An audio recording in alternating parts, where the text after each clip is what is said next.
에스라서 강의 22번째 시간입니다.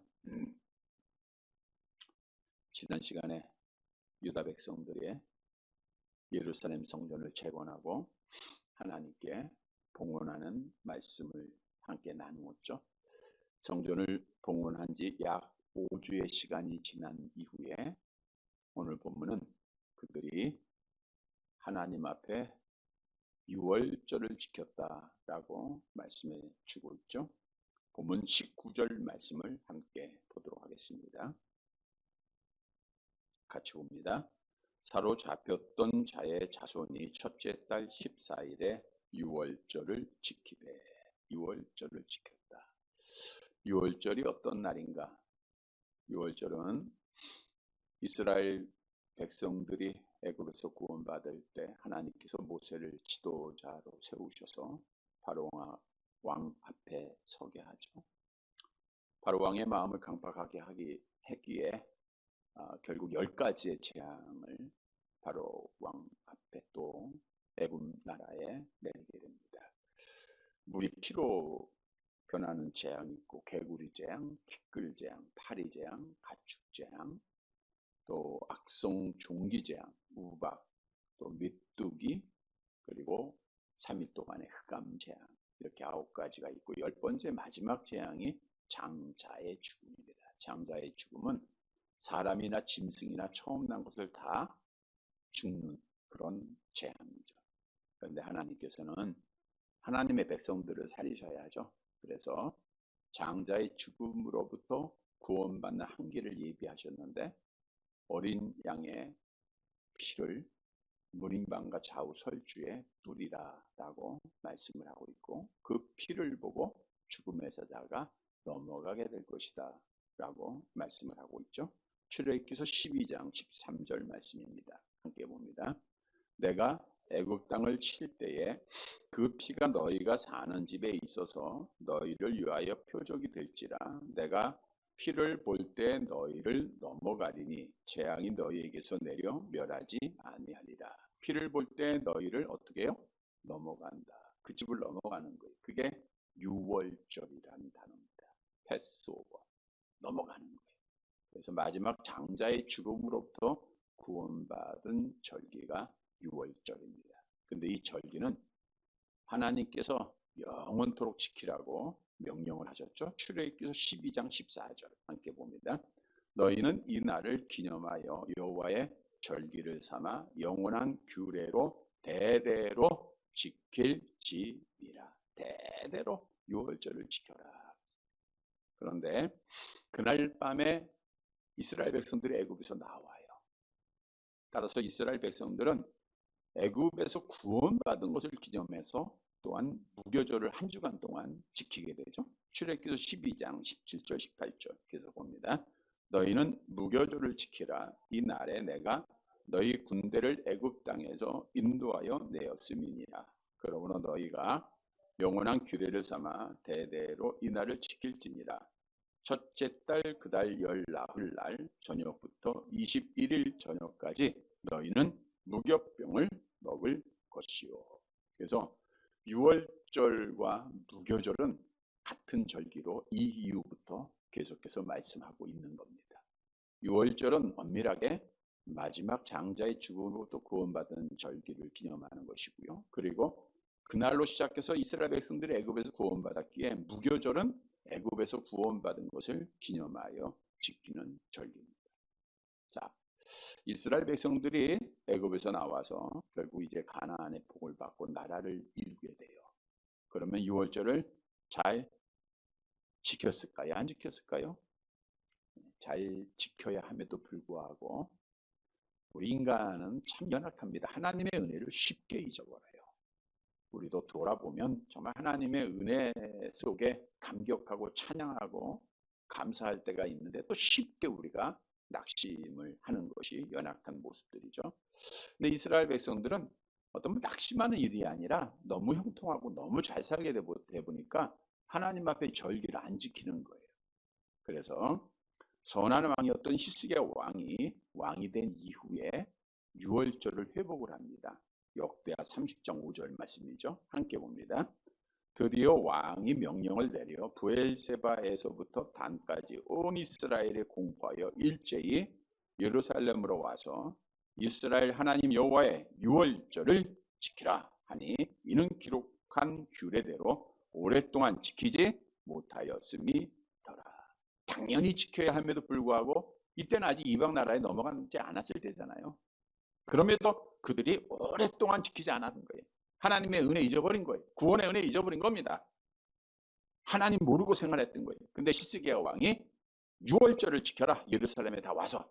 그래서 나라를 영적으로 타락에서 회복으로 그가 인도했음을 말씀해주고 있는 겁니다.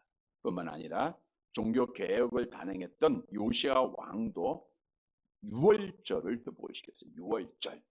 그래서 오늘 말씀을 통해서 유월절을 지키는 것, 유월절을 회복하는 것이 우리의 영적 삶에 있어서 가장 중요하다는 것을 우리가 알아야 됩니다. 자, 오늘 본문의 말씀에 보면 이스라엘 백성들이 바벨론의 포로에서 돌아왔어요. 하나님의 성전을 건축했습니다. 근데 거기서 그친 것이 아니에요. 유월절을 지킴으로 그들이 이제 영적 회복이 하나님의 백성으로서의 회복의 역사가 나타났다라고 하는 거죠. 자, 그러면 오늘날 우리가 유월절은 우리에게 무엇을 의미하고 있는가? 유월절은 무엇을 의미하고? 유월절, 죽음의 사자가 넘어간 거예요. 자, 우리는 아담의 타락으로 모든 사람이 죄를 범하였기 때문에 죄의 삭시 사망이든 우리는 죽어야 돼.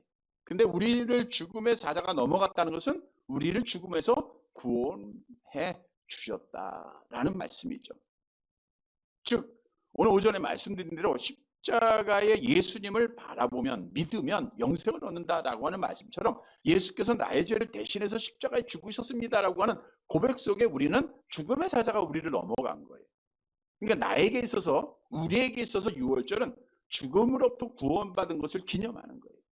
뿐만 아니라 무교절은 애굽에서 구원받은 거예요. 악한 영이 지배하고 있던 애굽에서 해방받은 것. 우리는 악한 영에게 속한 자입니다. 날 때부터 죄의 종이요 악의 종이요. 그러다가 하나님의 은혜로 거기서 해방을 받아 주의 자녀가 됐고 하나님에게 속한 자가 됐어요. 다시 말하면 이 유월절은 우리가 죄에서 구원받은 거예요. 악한 영으로부터 구원받은 거예요. 하나님께서 베풀어진 그 은혜를 기억하며 지키는 절기. 이것이 우리에게 오늘날 뭐로 나타나고 있느냐? 예배로 나타나는 거예요. 여러분 우리가 예배할 때는 하나님의 구원의 은혜를 감격하는 예배예요. 하나님께서 오늘 구원하셨기에 구원받기 위해서가 아니라 구원하셨기에 오늘도 우리가 주일에 나와서 아침 저녁으로 주께 예배드리고 유월절의 그 개념 속에 하나님의 그 은혜를 감사함으로 하나님 앞에 예배드리고 있는 겁니다. 그래서 우리는 예배가 찬양, 감사의 응답임을 우리에게 분명히 말씀하고 있죠. 시편 118편 21절입니다. 함께 봅니다. 주께 내게 응답하시고 나의 구원이 되셨으니 내가 주께 감사. 주는 나의 구원이 되셨기에 우리는 감사함으로 하나님 앞에 나와서 예배 드리는 거예요. 그래서 유월절을 지키라는 것은 예배 잘 드리라는 거예요. 이 예배에는 유월절의 모든 개념이 다 포함되어 있기 때문입니다. 우리가 구원의 은혜를 잊지 말라는 거예요. 감사라는 겁니다. 감사함으로 하나님 앞에 예배드리면 하나님께서 약속하신 복이 있죠. 시편 50편 23절 암송합니다. 감사로 제사를 드리는 자가 나를 영화롭게 하나니 그의 행위를 옳게 하는 자에게 내가 하나님의 구원을 보이리라. 감사의 예배, 감사의 예배는 어떻게 나타나요? 하나님의 은혜를 깨달았을 때 나타나는 거예요. 그러니까 하나님께서 나에게 우리가 평상시의 모든 삶 속에서도 주의 은혜가 날마다 임하죠. 먹이시고 입혀주시고 보호하시고 지켜주시고 채워주시고. 그러나 구원의 은혜, 정말 죽을 자를 나를 살려주시고 천국 가게 하신 거 하나님의 자녀 삼아주신 그 은혜는 매일매일 우리가 예배할 때마다 하나님 앞에 감사함으로 나오는 거예요. 그러한 자들에게 하나님의 구원의 복이 있다고 하는 거예요. 오늘 본문으로 다시 가보면 유다 귀한민들이 성전을 건축하고 유월절을 어떻게 지켰는가를 말씀해 주고 있는 거예요. 다시 말하면 우리가 하나님 앞에 구원받은 백성이 예배를 어떻게 드려야 되는가 그 질문에 답을 주고 있다는 거죠.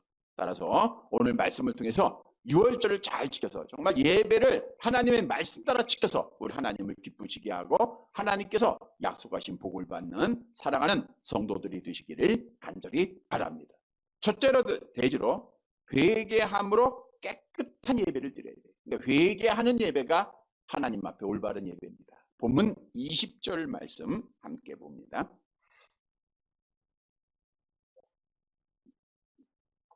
같이 봅니다. 제사장들과 레위 사람들이 일제히 몸을 정결하게 하여 다 정결함에 사로잡혔던 자들의 모든 자손과 자기 형제 제사장들과 자기를 위하여 유월절 양을 잡으니. 자, 유월절을 지키기 위해서는 유월절 양을 잡아야 돼요. 그런데 유월절 양을 그냥 잡는 게 아닙니다. 오늘 본문에 보니까 제사장들과 레위 사람들이 일제히 몸을 어떻게 했어요? 정결하게 하고 정결한 후에 유월절 양을 잡은 거예요. 정결한 후에. 자, 그런데 우리가 율법으로 가보면 유월절 양은 아비벌 14일 각 가정에서 누가 잡도록 되어 있나요? 가장이 잡도록 되어 있어요. 집집마다 가정의 식구의 수에 따라 유월절 양을 잡아야 돼. 근데 오늘 본문에 가보면 제사장과 레위인들이 잡았다 이렇게 말하고 있어요. 그 이유는 정결하지 못한 백성들이 있을 경우에는 레위인들이 대신 유월절 양을 잡도록 되어 있기 때문이죠. 역대하 30장 17절 함께 봅니다. 회중 가운데 많은 사람이 자신들을 성결하게 하지 못하였으므로 레위 사람들이 모든 부정한 사람을 위하여 유월절 양을 잡아 그들로 여호와 앞에서 성결하게 하였으나. 그러니까 정결하지 못한 자들을 대신해서 레위 사람들이 잡도록 되어 있다는 거죠. 레위 사람도 정결하게 한 후에 유월절 양을 잡았다는 거죠. 자, 이 말은 뭘 의미하느냐? 유월절을 지키는 자는 어느 누구나 정결해야 된다는 거예요. 정결한 자가 양을 잡고 정결한 자가 유월절을 그 양을 잡아서 유월절을 지킬 수 있다는 거예요. 자, 그러면 본문이 우리에게 주는 교훈이 뭐냐? 우리가 유월절을 지키라는 것은 뭘 우리가 오늘날 지키라는 거예요? 예배를 지키라는 거죠. 그러니까 우리가 예배를 드릴 때 먼저 뭘 해야 돼요? 정결하게 해야 된다.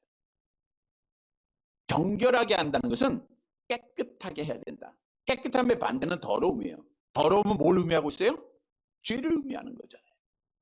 우리가 잘 아는 이사야서 59장 2절에 보면 죄가 너희와 너희 하나님 사이를 어떻게 했다?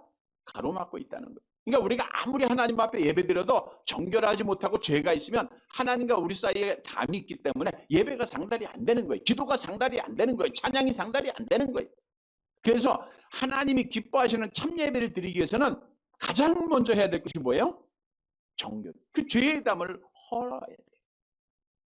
하나님을 만나기 위해서는 죄의 담을 깨끗이 헐어봐야 됩니다. 이것이 정결함이에요. 그 정결함은 당연히 회개를 통해서 나타나는 거죠. 회개를 통해서.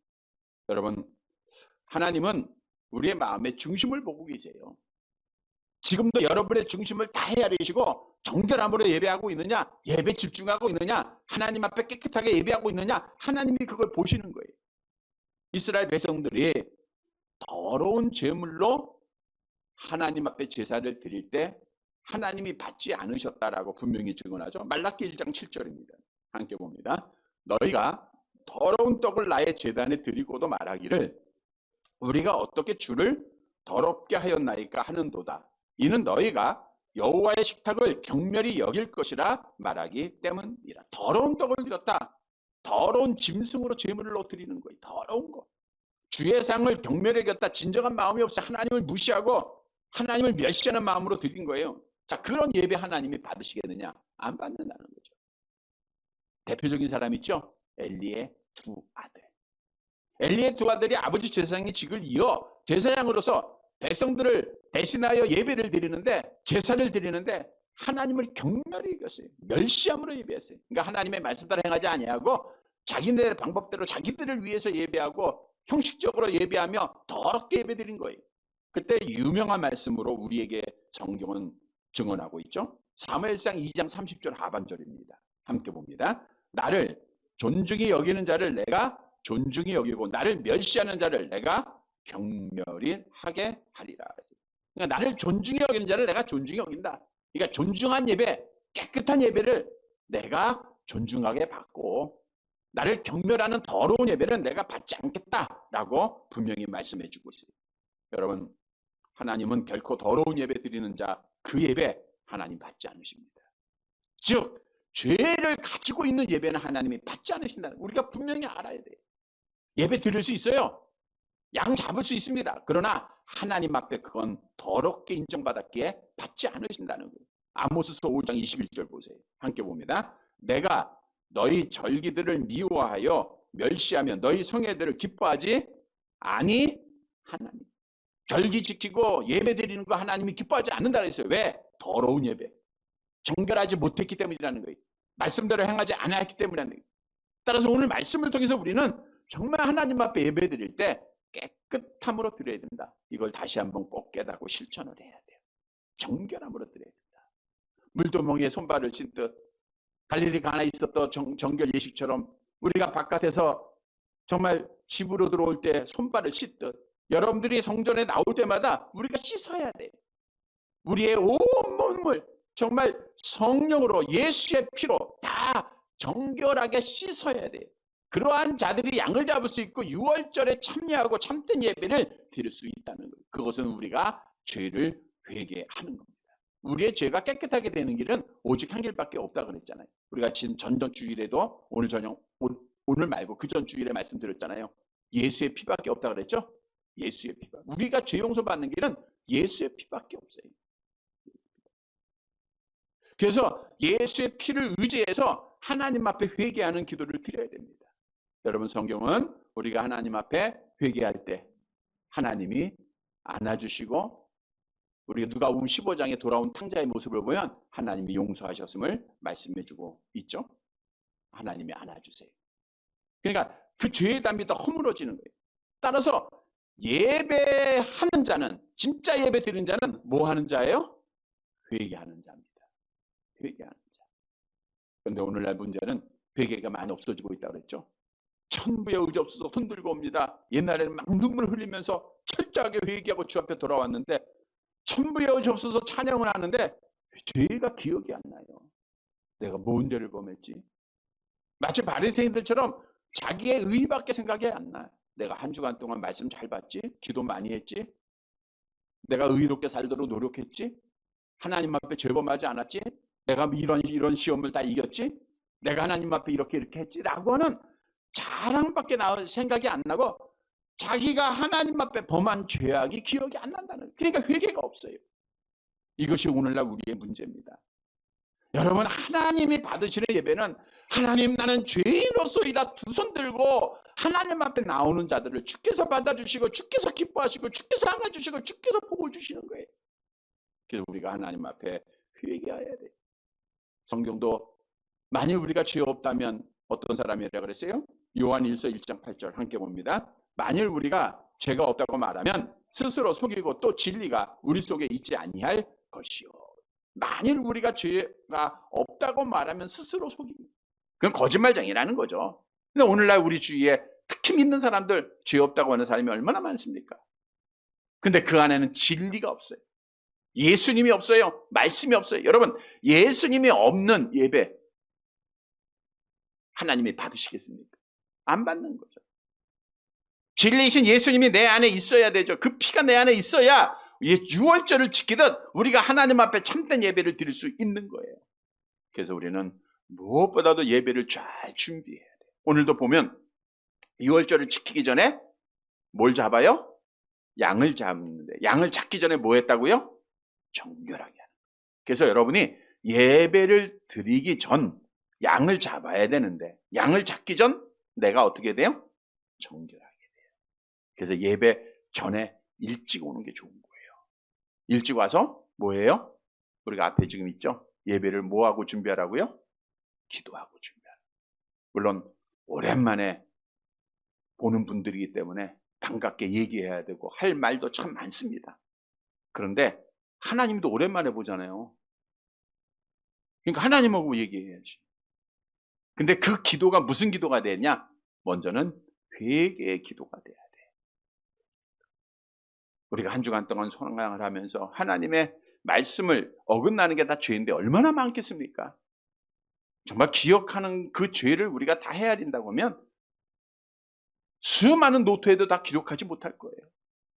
하나하나 하나님 앞에 회개하는 거예요. 가슴을 찢고 마음을 찢고 눈물을 흘리고 회개로 준비하는 그러한 자가 유월절 양을 잡고 유월절에 참여하듯 하나님께서 기뻐하시는 참된 예배를 드릴 수 있음을 성경은 말씀해 주고 있는 거예요.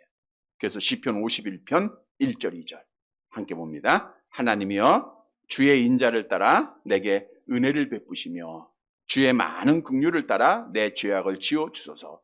나의 죄악을 맑게 씻으시며 나의 죄를 깨끗이 제하소서. 우리의 죄악을 깨끗하게 하시는 분은 예수의 피밖에 없다. 예수의 피 의지하고 기도하면 하나님이 깨끗하게 하신다. 이걸 우리가 믿으면 돼요. 암송해 볼까요? 여호와께서 말씀하시되 오라 우리가 서로 변론하자. 너희 죄가 주홍 같을지라도 눈과 같이 씌어질 것이요 진홍같이 붉을지라도 양털같이 되리라. 양털같이 깨끗하게 되는 거예요. 눈같이 씌어질 것을 성경은 말씀하고 있어요. 그러면 그 예배가 하나님이 기뻐하는 예배가 되는 거예요. 하나님이 받으신 예배가 되는 겁니다. 유월절을 잘 지키는 거게 되는 거예요.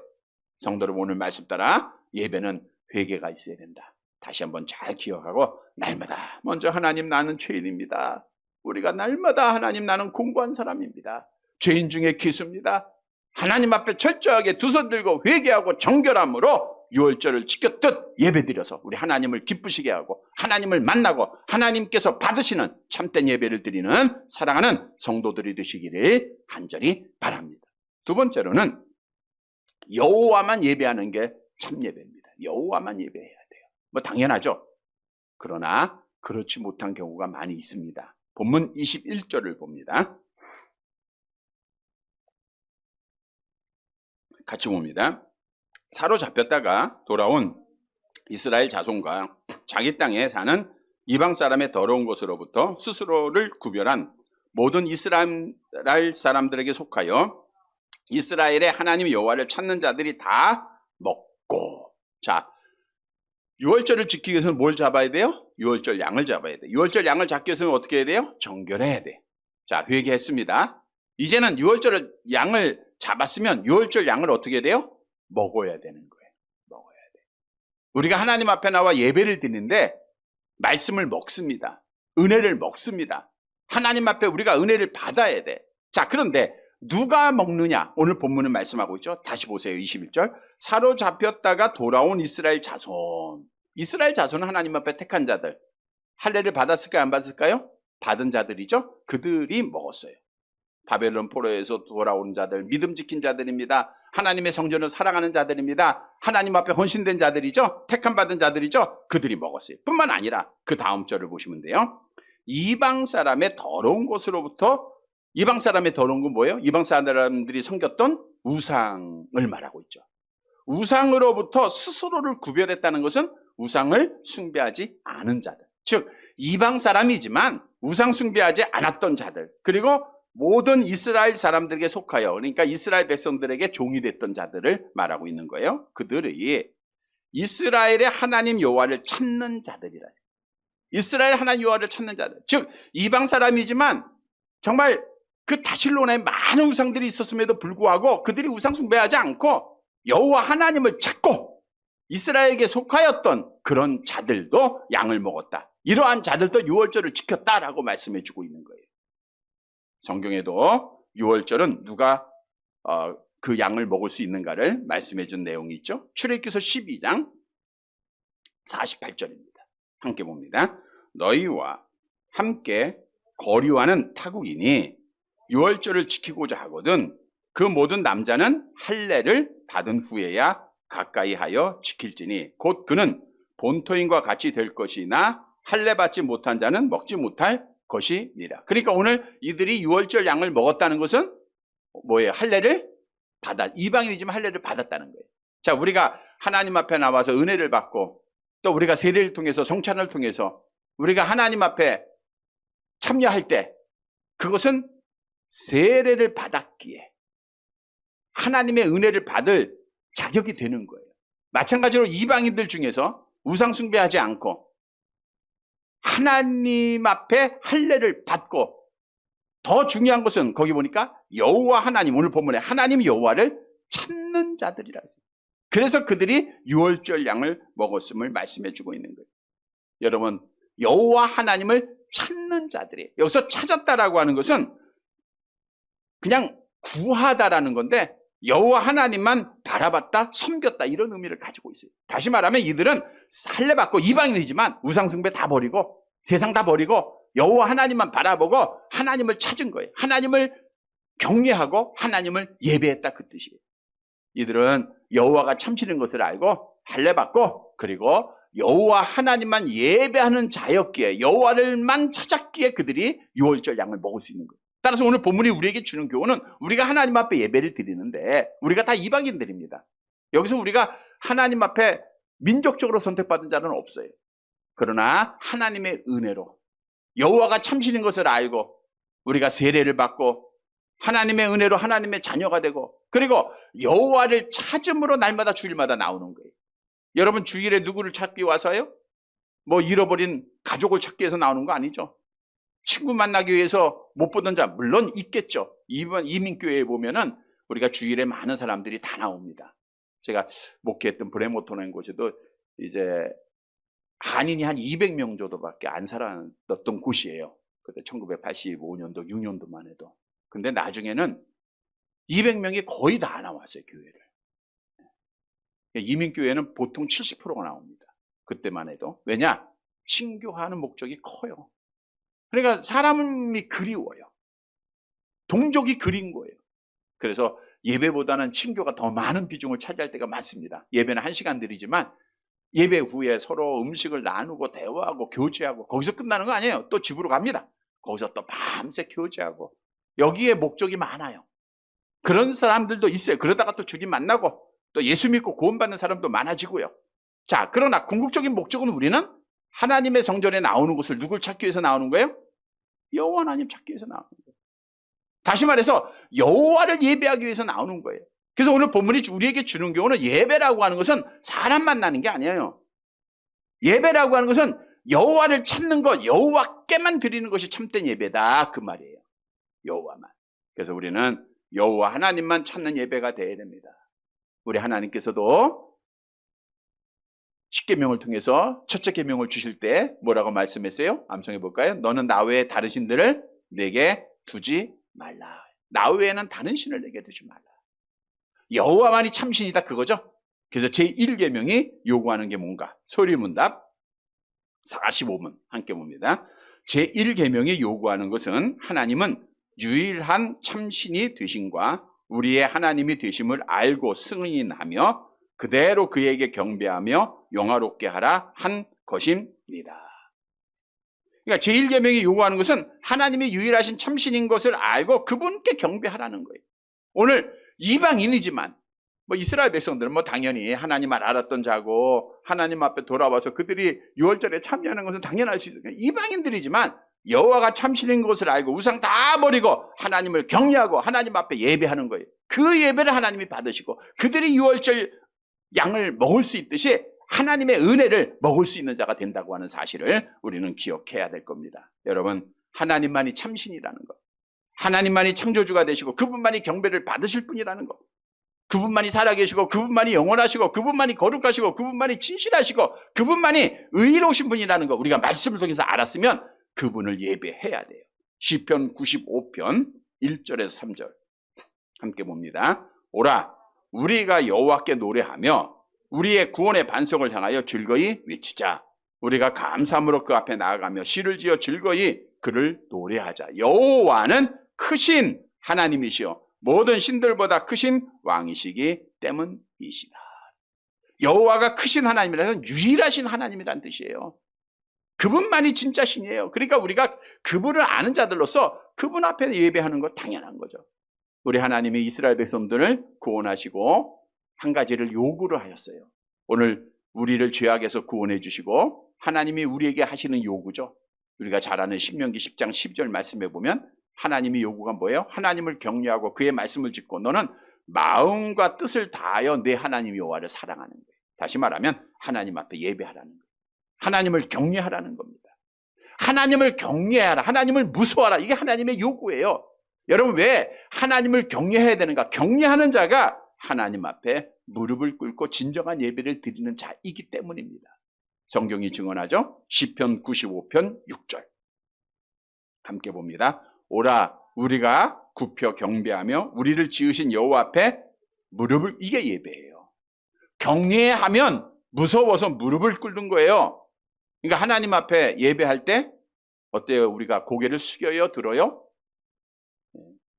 조는 분도 고개 숙이고 앞보기도 미안한 분도 고개 숙이죠? 그렇게 숙이는 게 아니고 우리가 정말 하나님 앞에 자랑할 것이 없다, 그 뜻이죠. 우리가 고개를 들 수가 없어요. 여호와를 경외하는 자들은 무릎 꿇는 겁니다. 그게 진짜 예배예요. 그게 진짜. 그러니까 여호와가 참신인 것을 알면 하나님을 경외하고 하나님 앞에 예배. 오늘 본문에 이방인들이 그거예요. 우리의 모습이 돼야 되는 거예요. 뿐만 아니라 여러분, 우상은 하나님보다 더 사랑하는 거라 그랬죠. 하나님보다 더 관심 갖는 거, 이게 다 우상입니다. 그러니까 하나님 앞에 참 예배 드릴 때 여호와가 참신인 것을 알고 적극적으로 예배해야 돼요. 뿐만 아니라 우리는 이 땅에 사는 동안 이 세상 것을 내려놓고 예배해야 됩니다. 우리가 세상에 염려, 걱정, 근심, 두려움 이런 거 가지고 있으면 예배가 안 되는 거예요. 우리 주님께서도 4가지 밭에 대한 비유 속에서 가시떨기에 떨어진 씨앗의 비유를 말씀하시면서 이렇게 말씀했잖아요. 마가복음 4장 19절 함께 봅니다. 세상에 염려와 재물의 유혹과 기타 욕심이 들어와 말씀을 막아 결실하지 못하게 되는 자여. 악한 영은요, 여러분들이 주 앞에 여호와를 찾고 나와서 예배하려고 할 때 여러분 마음속에 자꾸만 염려를 집어넣어요. 세상을 바라보게 합니다. 의지하게 합니다.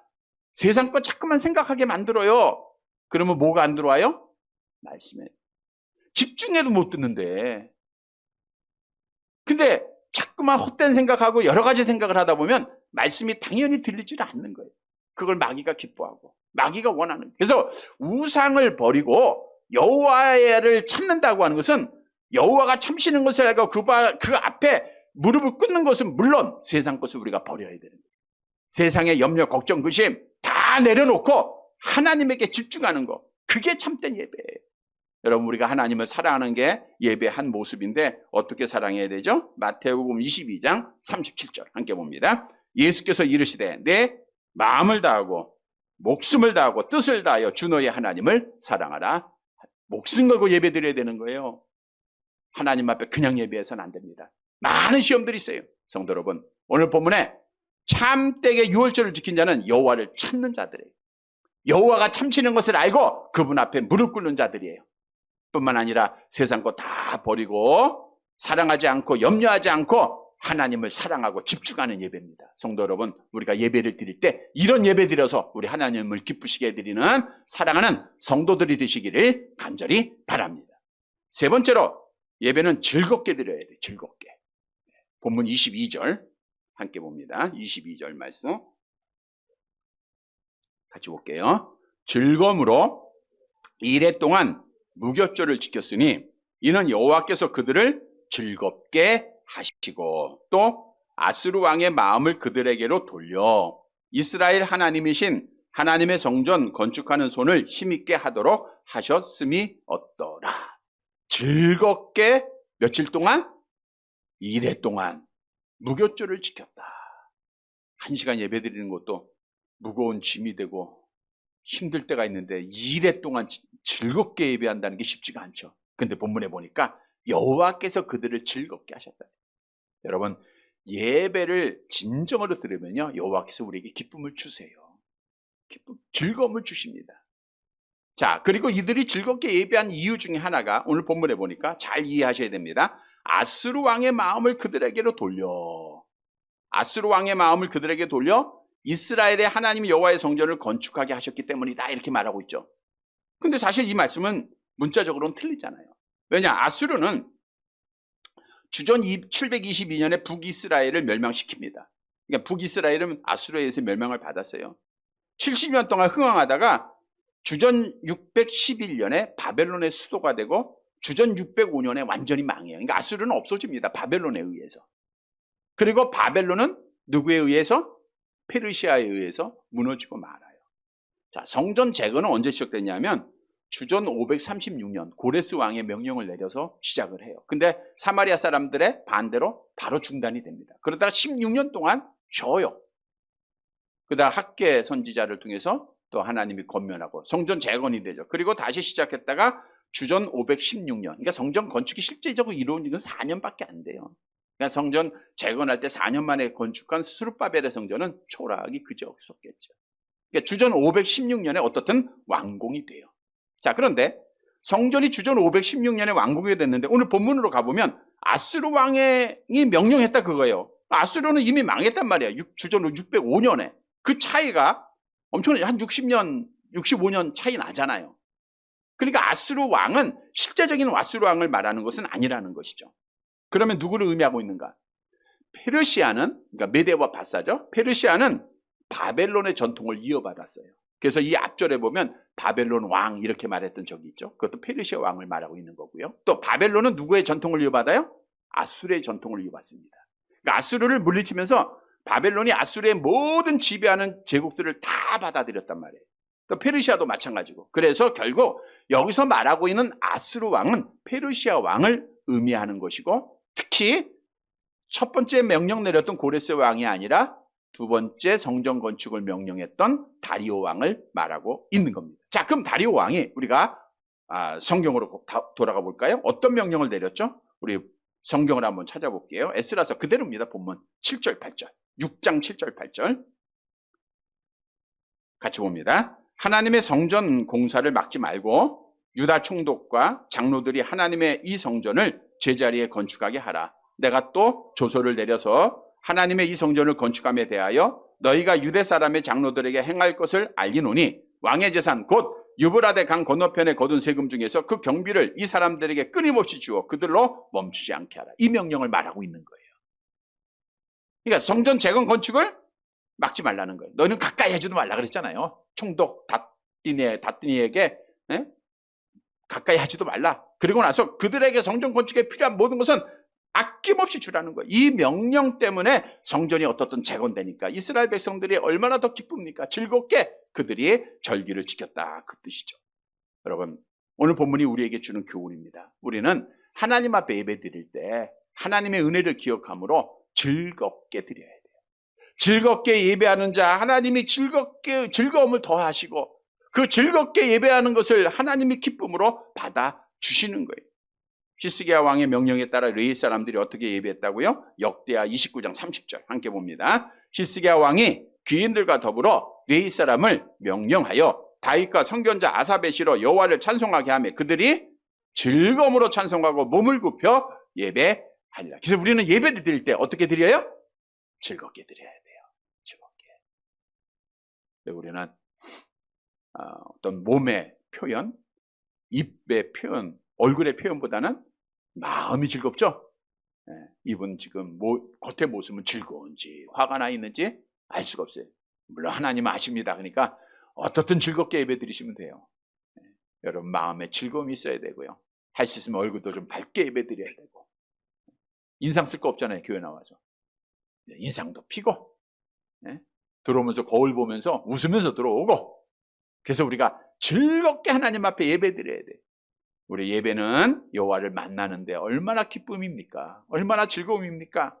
시편 16편 11절 함께 봅니다. 주께서 생명의 길을 내게 보이시리니 주의 앞에는 충만한 기쁨이 있고 주의 오른쪽에는 영원한 즐거움이 있느니라. 그래서 우리는 예배는 어떻게 드려라?